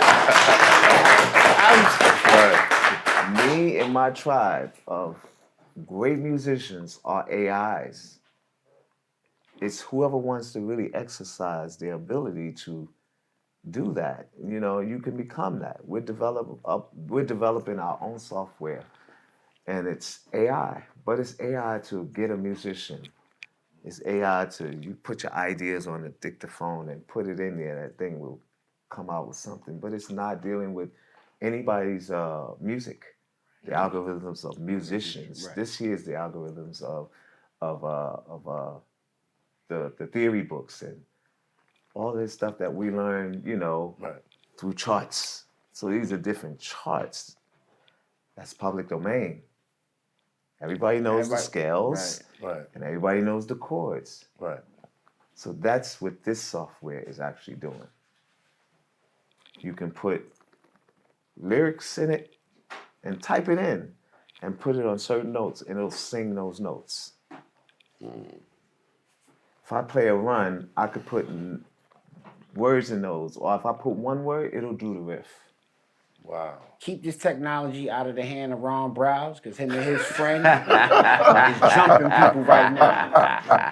Keep this technology out shout of out the to Ron hands Browse. of Ron Browse Listen. and Jay Mills, because those two Harlem cats is running around right now. They are definitely. They are jumping people abusing with music people. right now. Yeah, they are. Hey, if it gets in their hands, it'll be better for them because soon, that's why they put this out here. Soon, it's going to stop you because they got detectors in like YouTube, iTunes. All of these, they're detectors to know that you have used the algorithm of Suno or Ilio, Right. but not our software. And Not you your can't do software. nothing about it because our server is not in America. That's the problem. Who was it? It Wow. was a university or a professor. What they did was they took every sound in music and put it into a server. Right, and then they said you never have to sample anything because every note is in here in any kind of And form. everything, yeah. Right, so there was no way, like whatever you play, because if you play a note, they were like, you stole that from these people. See, Right. That kind of stuff. So they did it. They went around it. They just put every note available, all possible, into this thing. You just take it how you want. Wow. But Right. if it's controlled by the U.S., you got to pay the piper. When you have, get what I'm saying? I'm just going to give y'all a couple of jewels. Anything that is under the U.S. corporation, they still have a piece and they still own. You got to take it out of that. And how you take it out of it? Example, the barbershop, right? Right. You have a U.S. corporation, right? Right. They can hit this barbershop anytime, Yes. right? Make it a foreign corporation or put it in a trust.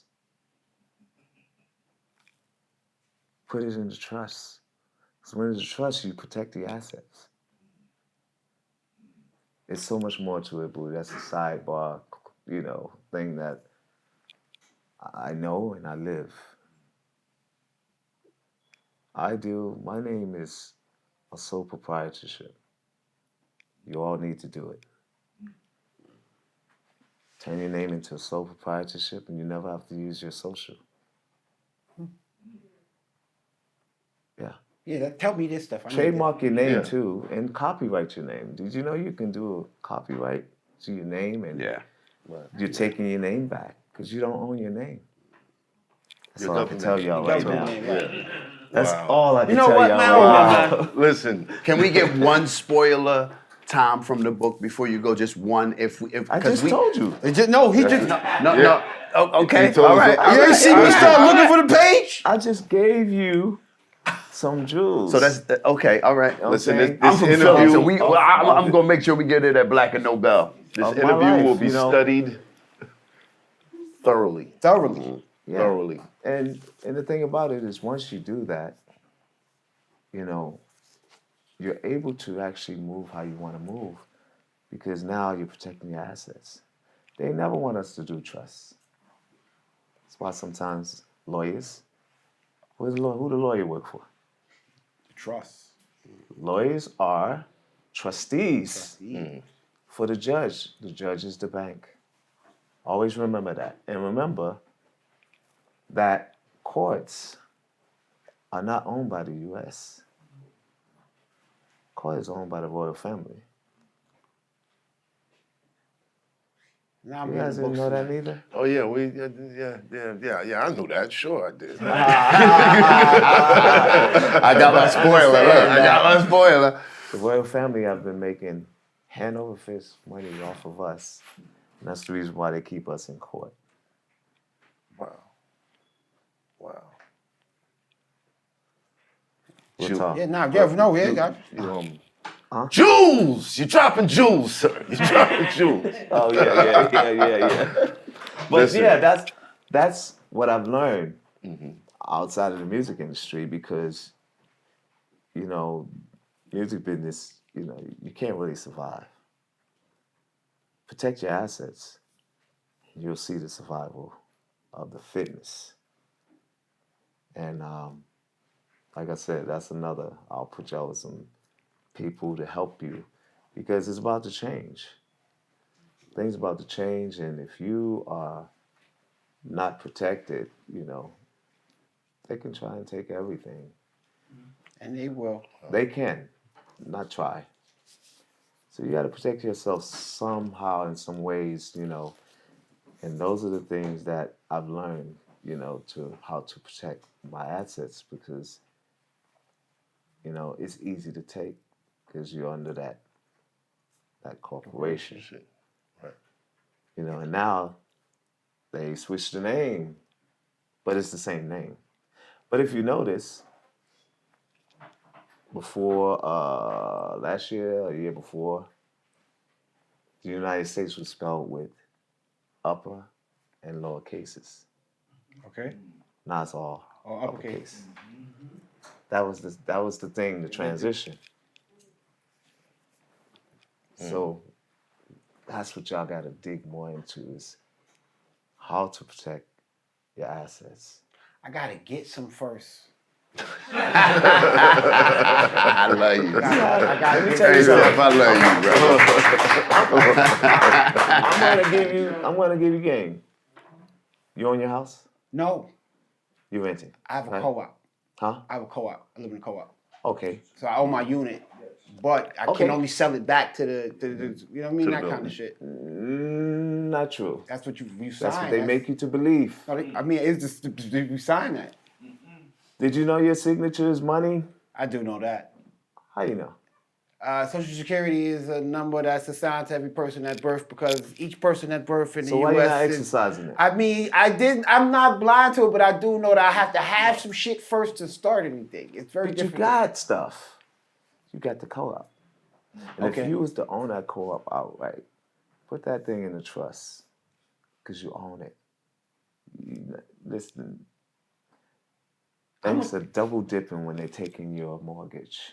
Yeah. They're double dipping. And you're falling for it. We gotta stop the double dipping. They're making, if you see what they make off of us with the mortgages and how much they make money hand over fist, man. And that's why I said, when you do your home deals and all of that stuff, convey it to a trust and watch what happens for you. Yeah, now you've been telling when he walked in here, the first thing he said is yeah, I work for the trust. That's the first thing he said. I work for the I trust. work for the trust. That's your children's. Yeah. Control everything, own nothing. That I know. Thank you, sir. Thank you, sir. Thank you. Dennis Riley, get the book. Hold on, wait. Yeah, make sure, wait. Remember the times. Remember Go the get time. it. Go get that. it. Thank y'all so much, man. Thank you. Thank Thank you you. so And I'll much, come back. man. Thank you, bro. Thank you. It's Hoffa, trapper turn smack rapper. Only smack rapper that you know is smack rapper.